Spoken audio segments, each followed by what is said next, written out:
வணக்கம். வெள்ளித்திரையின் தலைப்புச் செய்திகள். விஸ்வரூபத்துக்கு விதிக்கப்பட்ட தடையால் 60 கோடி ரூபாய் இழந்தேன். கமலஹாசன் வருத்தம். பாலியல் தொல்லைகளை பெரிதுபடுத்தக்கூடாது. சந்தானம் படநாயகி கருத்து. SP முத்துராமனுக்கு வாழ்நாள் சாதனையாளர் விருது. இனி விரிவான செய்திகள். விஸ்வரூபம் படத்திற்கு முதலில் தடை விதிக்கப்பட்டதால் எனது நிதிநிலை முற்றிலும் பாதிக்கப்பட்டது. எனது சொத்துக்கள் அனைத்தையும் அடகு வைத்தேன். ஏறக்குறைய 60 கோடி ரூபாய் எனக்கு நஷ்டம் என்று தெரிவித்திருக்கிறார் நடிகர் கமலஹாசன். விஸ்வரூபம் படத்தின் வெளியீட்டு தேதியை நான் அறிவித்த போது அப்போது ஆட்சியில் இருந்த அரசு படத்தை வெளியிட தடை விதித்தது. மக்கள் ஆதரவு பெருகிய பின்னரே படத்தின் மீதான தடையை அவர்கள் நீக்கினர். பணிவானவன் என்றே அறியப்பட விரும்பிய நான் அவமானத்துக்குள்ளானது மட்டுமின்றி நொறுக்கப்பட்டேன். அம்னீஷியா என்ற மறதி நோய் நமது தேசத்தில் புரையோடி கிடக்கிறது. ஊழலில் திளைத்திருக்கும் ஒரு தேசத்தில் எனக்கு நேர்ந்தது போன்ற சம்பவங்கள் எளிதாக மறக்கப்படும். மக்களுக்கு தான் நான் நன்றி சொல்ல வேண்டும். அவர்கள்தான் என்னை இன்னும் உயிர்ப்புடன் வைத்திருக்கின்றனர் என்று சொல்கிறார் கமலஹாசன். அழகான பெண்கள் எங்கிருந்தாலும் அவர்களுக்கு பாலியல் தொல்லை இருக்கத்தான் செய்யும் என்கிறார் சந்தானம் நடித்த வல்லவனுக்கு புல்லும் ஆயுதம், இனிமே இப்படிதான் படங்களில் நடித்த நாயகி ஆஸ்னா சாவேரி. படிப்பு, புத்திசாலித்தனம், தைரியம் இது மூன்றும் இருந்தால் எந்த பிரச்சனையையும் சமாளிக்கலாம். இன்று பெண்களுக்கு தேவை வெளிப்படையான இதயம். செக்ஸ் டார்ச்சர் என்பதெல்லாம் ஊசியில் கிடைக்கும் விளம்பரம், அவ்வளவுதான். நாம் நடந்து கொள்ளும் விதத்தை பொறுத்தே தொந்தரவுகள் அமையும் என்கிறார் ஆஸ்னா சாவேரி. மீன் குழம்பும் மண்பானையும் படத்திற்கு பிறகு நாகேஷ் திரையரங்கம் உட்பட 4 படங்களில் நடித்து வருகிறாராம் ஆஸ்னா சாவேரி. ரஜினி, கமல் உட்பட பல முன்னணி நடிகர்கள் நடித்த 75 படங்களுக்கு மேல் இயக்கியவர் பிரபல இயக்குனர் SP முத்துராமன். இவருக்கு ஹைதராபாத்தில் நடந்த ஐஃபா விருது வழங்கும் விழாவில் வாழ்நாள் சாதனையாளருக்கான விருது வழங்கப்பட்டது. நடிகர் சங்க தலைவர் நாசர், நடிகை குஷ்பு, தயாரிப்பாளர் ரவி கொட்டாரக்காரா ஆகியோர் இணைந்து இந்த விருதை வழங்கியுள்ளனர். நான் கடுமையாக உழைத்துக் கொண்டிருப்பதால் தான் இன்னும் இளமையாக இருக்கிறேன் என்கிறார் இயக்குனர் SP முத்துராமன். மலையாளத்தில் மம்முட்டி ஜோடியாக ஸ்னேகா நடித்திருக்கும் படம் கிரேட் ஃபாதர் இந்த வாரம் வெளியாகும் என்று அறிவிக்கப்பட்ட இந்த படத்தின் சில முக்கிய காட்சிகள் இணையதளங்களில் வெளியாகியுள்ளன. இந்த தகவல் அறிந்ததும் அதிர்ச்சியடைந்த தயாரிப்பாளர் ஷாஜி நடேசன் உடனடியாக காவல்துறையில் புகார் அளித்தார். காவல்துறையின் நடவடிக்கையின் காரணமாக கிரேட் ஃபாதர் படத்தின் முக்கிய காட்சிகள் வெளியான கல்ச்சர் அண்ட் ஆர்ட் என்ற இணையதளம் தற்போது முடக்கப்பட்டுள்ளது. திரைக்கு வரும் முன்பே படத்தின் காட்சிகள் இணையதளத்தில் வெளியிடுவது எந்த விதத்தில் நியாயம் என்று மம்முட்டி ரசிகர்கள் இணைய பக்கங்களில் தங்களது எதிர்ப்பை தெரிவித்து வருகின்றனர். மாநகரம் படத்தை இயக்கிய லோகேஷ் கனகராஜ் தனது அடுத்த படத்திற்கான திரைக்கதை அமைக்கும் வேலைகளில் இறங்கியிருக்கிறார்.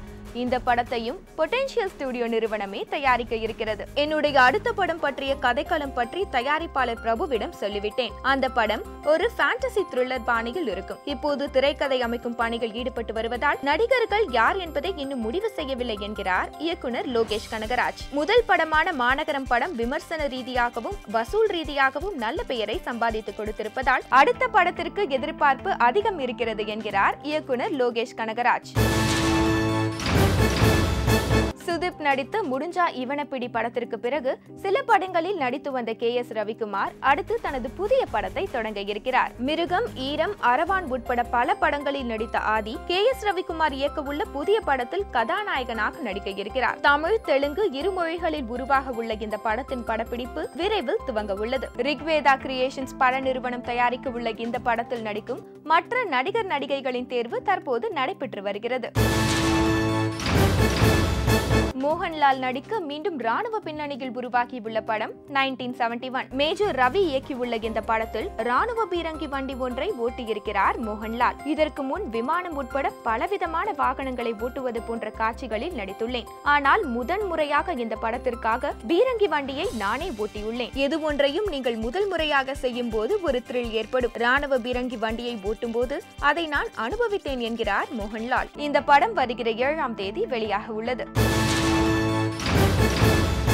நயன்தாரா நடித்த மாயா படம் மூலம் இயக்குனராக அறிமுகமானவர் அஸ்வின் சரவணன். இவர் இப்போது அடுத்த படத்திற்கான வேலைகளில் இறங்கியிருக்கிறார். அந்த படத்தில் இயக்குனரும் நடிகருமான S.J. சூர்யா முக்கிய வேடத்தில் நடிக்க இருக்கிறார். கதாநாயகியாக சிவதா நாயர் நடிக்க மாயா படத்திற்கு இசையமைத்த ரான் ஈத்தன் யோகான் இந்த படத்திற்கும் இசையமைக்க இருக்கிறார். விரைவில் இந்த படத்திற்கான படப்பிடிப்பு துவங்க உள்ளது.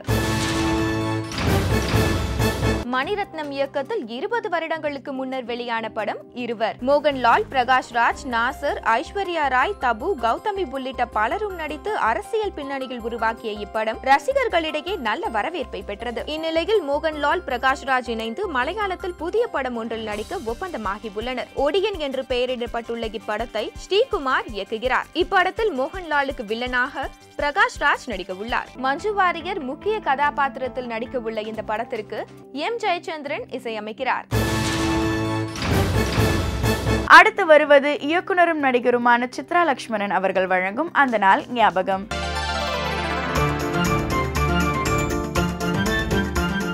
லில்லி மலருக்கு கொண்டாட்டம் உன்னை பார்த்ததிலே, செர்ரி பழத்துக்கு கொண்டாட்டம் பெண்ணை பார்த்ததிலே. லில்லி மலருக்கு கொண்டாட்டம் உன்னை பார்த்ததிலே, செர்ரி பழத்துக்கு கொண்டாட்டம் பெண்ணை பார்த்ததிலே. அந்த நூற்றாண்டு சிற்பங்களும் உங்கள் பக்கத்திலே, அந்த நூற்றாண்டு சிற்பங்களும் உங்கள் பக்கத்திலே. வந்து நின்றாலும் ஈடில்லை யாரு போடும் வெட்கத்திலே, வந்து நின்றாலும் ஈடில்லை யாரு போடும் வெட்கத்திலே. வந்த இடம் என்னவோ சொந்தம் இது அல்லவோ, எங்கேயும் எப்போதும் கொண்டாட்டம்.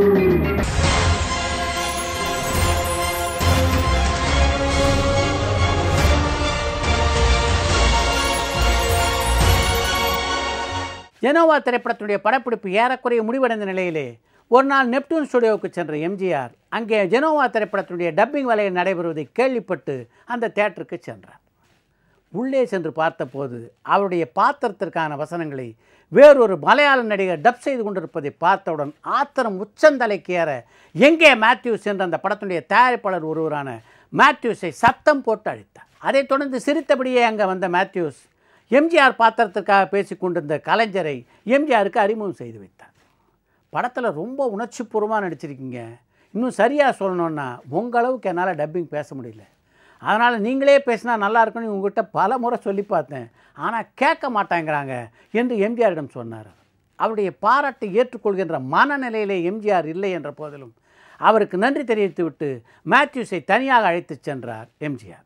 தனது பாத்திரத்துக்கு வேறொரு நடிகரை தனது அனுமதியின்றி குரல் கொடுக்க வைத்ததை கடுமையாக கண்டித்துவிட்டு மேத்யூஸை எச்சரிக்கின்ற குரலிலே, எனக்கு இருக்கும் உரிமையை சட்டப்பூர்வமாக நான் நிறைவேற்றிக் கொள்ளும் நிலைக்கு என்னை ஆளாக்கி விடாதீர்கள் என்றார் எம்ஜிஆர். எம்ஜிஆரிடம் இருந்த கோபம், ஆத்திரமை எதுவும் மேத்யூஸிடம் எந்த மாற்றத்தையும் ஏற்படுத்தவில்லை.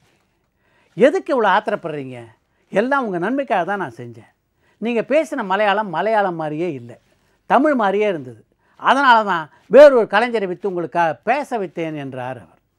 என்னை அவமானப்படுத்திட்டு என் நன்மைக்காக செஞ்சேன் எங்கிட்டே சொல்கிறீங்களா, இப்போவே போய் வக்கீலை பார்க்குறேன், நாளைக்கே உங்கள் டப்பிங்குக்கு தடை வாங்குகிறேன் என்று காரில் ஏற போனார் எம்ஜிஆர்.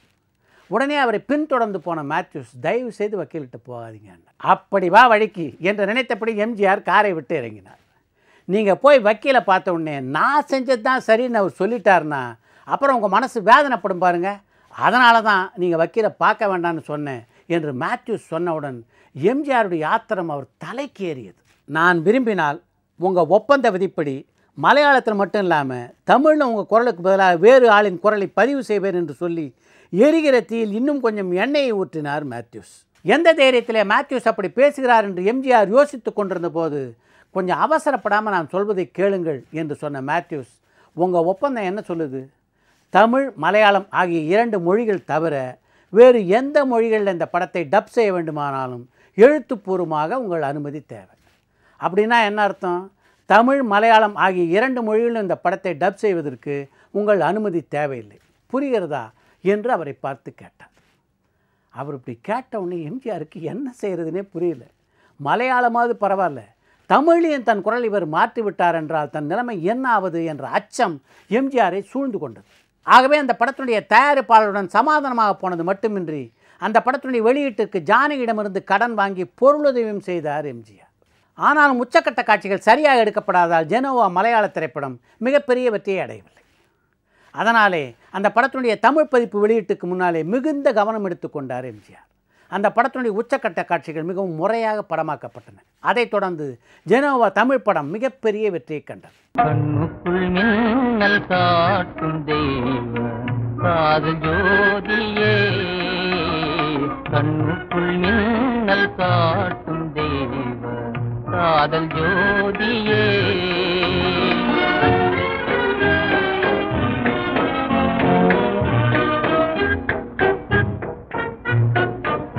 இலை போலே மௌனம் நீயே,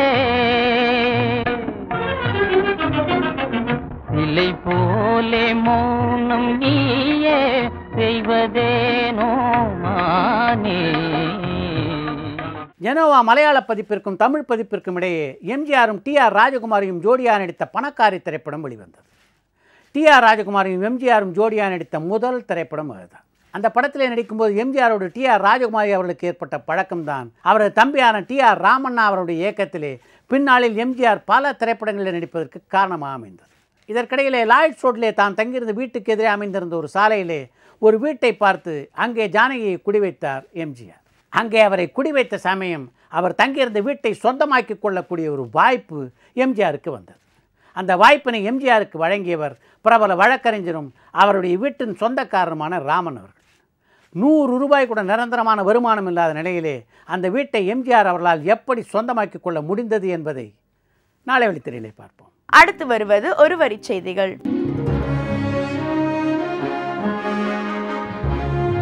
அட்லி இயக்கத்தில் விஜய் நடித்து வரும் படத்தின் அடுத்த கட்ட படப்பிடிப்பு ஜெய்சல்மேரில் நடைபெற உள்ளது. சதுரங்க வேட்டை 2ஆம் பாகத்தில் த்ரிஷாவுடன் இணைந்து நடித்தது மறக்க முடியாத அனுபவம் என்கிறார் நடிகர் அரவிந்த் சுவாமி. நான் தமிழில் நடித்த 5 படங்களில் 4 படங்கள் வெற்றி அடைந்திருந்தாலும் எனக்கு ஏன் பட வாய்ப்புகள் சரியாக அமையவில்லை என்கிறார் நடிகை தாப்சி. ஹிந்தி படங்களில் நடிக்க முயற்சி செய்து வருகிறாராம் நடிகை இனியா. தனது இயக்கத்தில் உருவாகும் ஒண்டிக்கட்ட படத்தை கோடை விடுமுறைக்கு திரைக்கு கொண்டு வரும் முயற்சியில் இருக்கிறாராம் இசையமைப்பாளர் பரணி. பவன் கல்யாண் நடிக்கும் ஒரு தெலுங்கு படத்தில் நடிக்க இருக்கிறார் நகைச்சுவை நடிகர் ரோபோ சங்கர். கமலுடன் பிரபு இணைந்து நடித்த வெற்றி விழா திரைப்படம் தற்போது டிஜிட்டலில் தயாராகி வருகிறது. ஆயுஷ்ய பவன் என்ற தெலுங்கு படத்தில் ஹிந்து வாலிபனை காதலிக்கும் முஸ்லிம் பெண்ணாக நடிக்கிறார் நடிகை அமலா பால். விஜய் சேதுபதி நடித்துள்ள கவன் படத்தின் நீளம் 2 மணி 40 நிமிடங்களாம். உதயநிதி நடிக்கும் இரவுக்கு 1000 கண்கள் படத்தில் நகைச்சுவை வேடத்தில் நடிக்கிறாராம் நடிகர் ஆனந்த்ராஜ். அடுத்து வருவது ரகசியம்.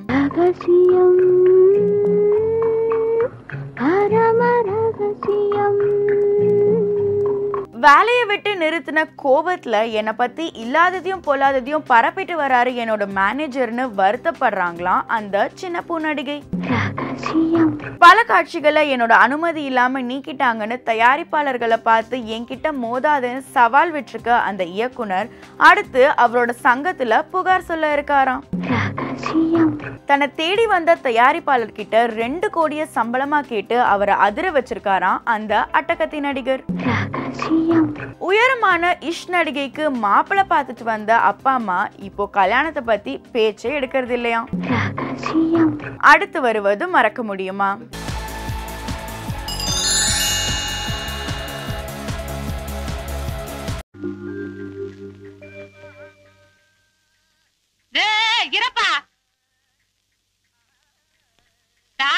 என்ன சமாச்சாரம்? நீ பாட்டு திடுதுப்புன்னு உள்ள போறியே, என்ன வேணும் உனக்கு?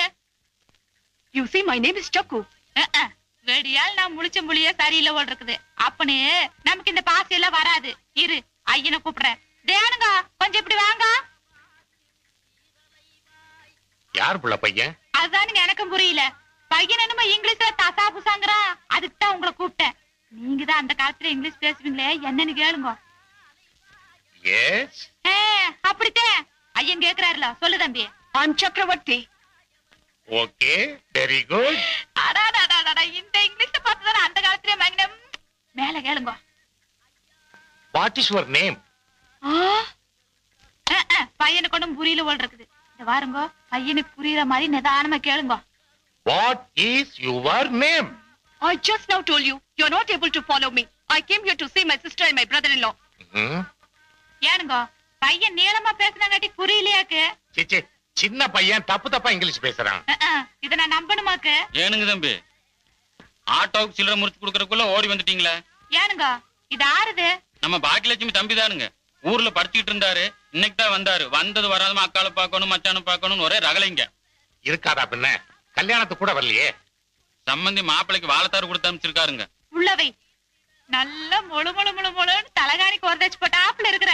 நம்மளுக்கு பேரம் பிறந்தா கூட இப்படித்தான் இருப்பான் போல இருக்குது. ஏங்கன்னு உனக்கு மச்சான பாக்கணுமா? Yes. உள்ள போ.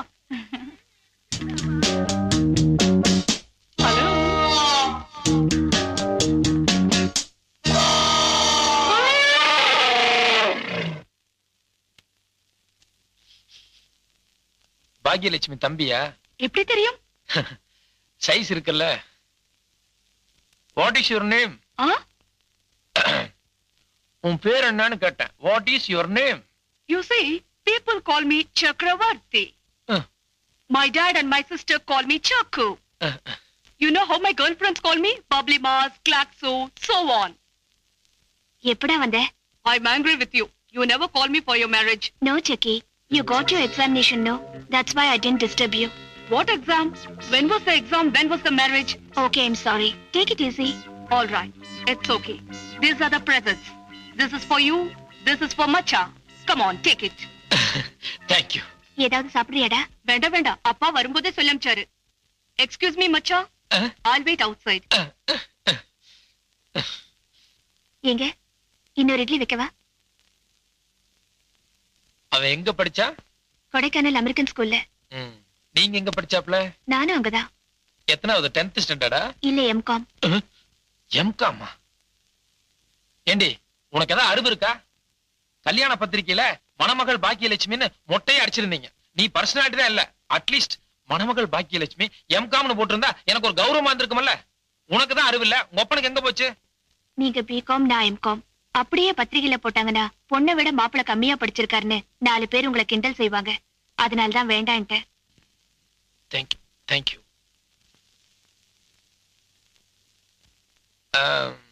பாக்கி என்ன மாமா? ஒண்ணு இல்ல. உன் தம்பி மச்சான் என்ன படிச்சிருக்காருன்னு கேட்பான். வெறும் பிகாம்னு சொன்னோம்னா என்ன ஒரு மாதிரி பாப்பான். நானும் எம்காம்னு சொல்றியா? சரி மாமா. உனக்கு பெரிய மனசு. தேங்க்யூ.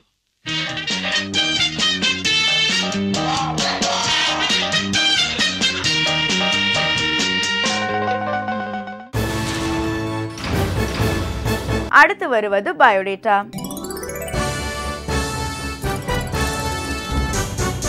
இன்றைய பயோடேட்டா நிகழ்ச்சியில் இடம்பெறும் கலைஞர் நடிகை ஜனனி ஐயர். பெயர் ஜனனி ஐயர். பிறந்த நாள் 31/3/1987. பிறந்த இடம் சென்னை. படித்தது பிடெக்.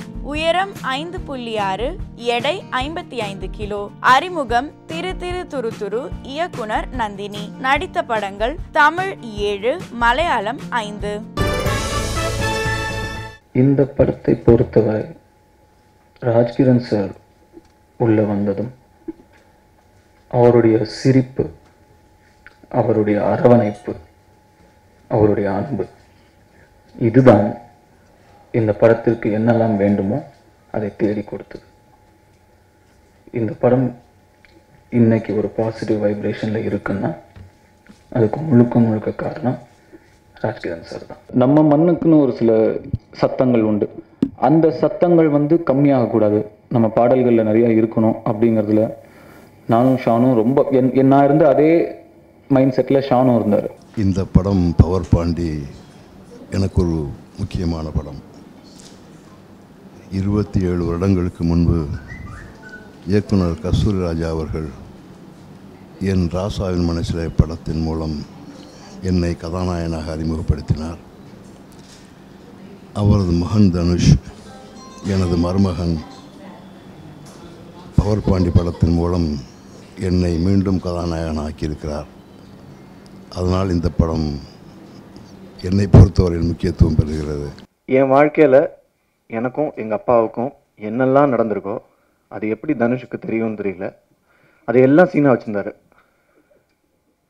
கதை கேட்கும் போதே என்னால் இம்மீடியட்டாக கனெக்ட் பண்ண முடிஞ்சது. எனக்கு மட்டும் இல்லை, ஐ திங்க் நம்ம ஊரில் நிறையா அப்பா பசங்களுக்கு நடுவில் இந்த மாதிரி தான் ஒரு ரிலேஷன்ஷிப் இருக்கும்னு நினைக்கிறேன். பவர்பாண்டி படத்தில் நான் வந்து ராஜ்கிரண் சாருக்கு டாட்டர் இன் லாவாக ப்ளே பண்ணுறேன் அண்ட் பிரசன்னா அவங்களுக்கு ஒய்ஃபாக. It's a very sweet and simple role and very homely. I am really thankful for Dhanush and Subramaniam Siva sir எனக்கு இந்த ஆப்பர்ச்சுனிட்டி கொடுக்கறதுக்காக. பவர்பாண்டி என்னுடைய தனுஷ் சாரோட பண்ணுற 10வது படம். இந்த படம் ஒரு கண்டிப்பாக வெற்றி படம் தான், அதில் எந்த டவுட்டும் கிடையாது. தனுஷ் சாரோட டைரெக்ஷனில் நான் பண்ணுற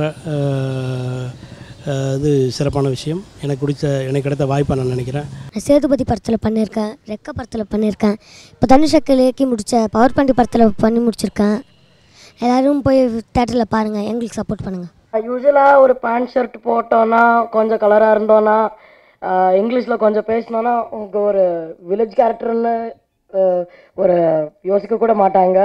பட் அவர் அது ஒன்றுமே பார்க்காம இல்லை இவங்க பண்ணுவாங்க எனக்கு ஒரு ஃபுல் அண்ட் ஃபுல் ஒரு கிராமத்து வேஷம் தந்தார், ஒரு மதுரை ஸ்லாங்கில் பேச வச்சார்.